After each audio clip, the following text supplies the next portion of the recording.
Gracias. Como le habíamos platicado al inicio, está con nosotros el doctor Emilio Bizarretea, un experto en asuntos políticos y asuntos de seguridad. Doctor, bienvenido. Muchas gracias, don Ricardo. Aquí estamos a la orden.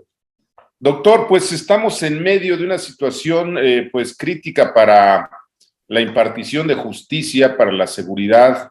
El fiscal general en medio de escándalos, primero de pues escuchas que lo muestran como alguien que violenta pues la ley, la Constitución, y después señalamientos muy severos de uno de los hombres que fue muy cercano al presidente. El fiscal, pues además, en medio de una posible pues embestida también de la Suprema Corte de Justicia porque habría hecho mal su trabajo. Una primera aproximación a lo que pasa en torno al fiscal Alejandro Gertz Manero. Indudablemente que se ha dado lo que conocemos como abuso del derecho, es decir, no solamente desde una posición privilegiada por parte del fiscal, sino en términos estrictos de todo el juego que ha trazado para que sus intereses personales estén por encima de las instituciones. Esto es lo que ha evidenciado el texto de Scherer, que ha colocado en la picota no solamente al fiscal, sino a instituciones muy importantes para el buen funcionamiento en las áreas de la justicia y la seguridad. La propia presidencia, la Secretaría de Gobernación, el Senado y desde luego la Fiscalía. Es un tema muy delicado de intereses que apuntan a una especie de encadenamiento de corruptelas que deberán ser probados. Y lamentablemente yo difiero del presidente de la República. Él tiene que tomar cartas en el asunto porque son colaboradores directos de él. Ahora, todo empieza cuando aparece una escucha ilegal, por supuesto, producto de espionaje, que muestra que el fiscal está pues moviendo las piezas de la justicia o de la injusticia a su favor. Primero, ¿qué significa pues que aparecen estas escuchas, este espionaje, y que algunos dicen, como lo dice también el señor Scherer, y como lo dijo en el Senado el fiscal, pues eso ocurre en todas partes en México? ¿Qué significa? Bueno, no ocurre en todas partes porque son ejercicios que tienen que realizarse aquí sí con inteligencia en el doble sentido. O sea, la inteligencia aquí se vuelve selectiva. Pero lo que está mostrando, cuando menos lo que sabemos públicamente de esta práctica, es que dejó de ser inteligencia para volverse un simple espionaje político. Y lo digo un simple entre comillas, porque no es tan simple. Y tal parece que la fuente en donde se radicó no era el fiscal, era con el que estaba conversando él, ¿sí? Era su segundo de a bordo. Esto es lo que conocemos. Ahora bien, las instancias que los pueden hacer, es cierto, son instancias del Estado, es decir, que tienen que cuidar al Estado, no trabajar para intereses políticos unipersonales de quien sea, ¿eh? Es un trabajo para vigilar la seguridad del Estado.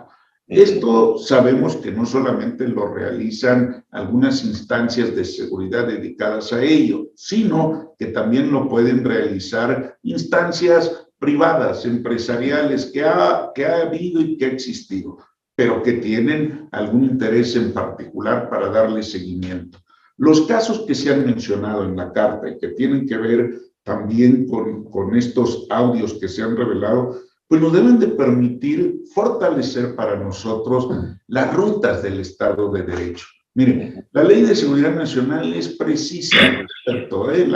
La intervención telefónica se realiza para cuidar los intereses del Estado. Ahora bien, si alguien tomó una decisión, y es una instancia superior, desde el comandante supremo hasta titulares de algunas dependencias que tienen esa capacidad para hacerlo, tendría que haber alguna autorización, pero la autorización es extraña, la debiera de dar el propio fiscal. Entonces, ¿qué significa aquí? Que bueno, el cocinero fue cocinar, y esto significa, con todo respeto dicho, que bueno, no se dieron cuenta cómo es posible eso. O sea, claro. esos temas son muy delicados para ser tratados de manera telefónica, ¿eh? Cualquiera, ¿eh? Es el Claro. ABC de la introducción primaria a este tipo de consideraciones. E insisto, a todos puede ocurrir, ¿eh?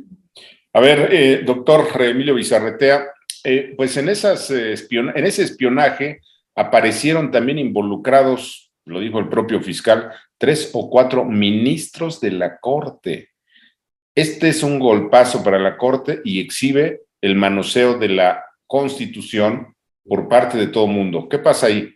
Estoy de acuerdo. Entre las instituciones que se dañaban, que nada más nos habíamos concentrado en el Ejecutivo y la parte legislativa, el caso de la senadora, en particular la senadora que venía de ser secretaria de Gobernación y se traslada ahí, pero es correcto. El haber involucrado y mencionado a estos ministros los ha puesto en una situación muy endeble y muy delicada. Por una razón, la decisión que tomen sobre el caso al que se refiere de sus parientes políticos del fiscal es una posición muy delicada, porque si es a favor significa que él los manipula o que tiene algún instrumento para controlar las decisiones que toma. Si es en contra, pues lo que están evidenciando es un hecho de confrontación abierta y hay que decirlo tal cual, una pérdida del poder que el propio fiscal posee o que creía tener de acuerdo a los audios y de acuerdo a lo que el propio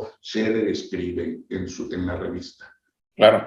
Por último, en un minuto, doctor, también la Suprema Corte, cuando empieza a analizar el caso de pues los parientes cercanos del fiscal que pues están siendo sometidos a juicio, la Corte revela que hay irregularidades no solamente en la Fiscalía General, sino en la Fiscalía de la Ciudad de México y también en la Corte de la Ciudad de México. Toda una cadena de trampas y, pues, al parecer, de presuntos tramposos.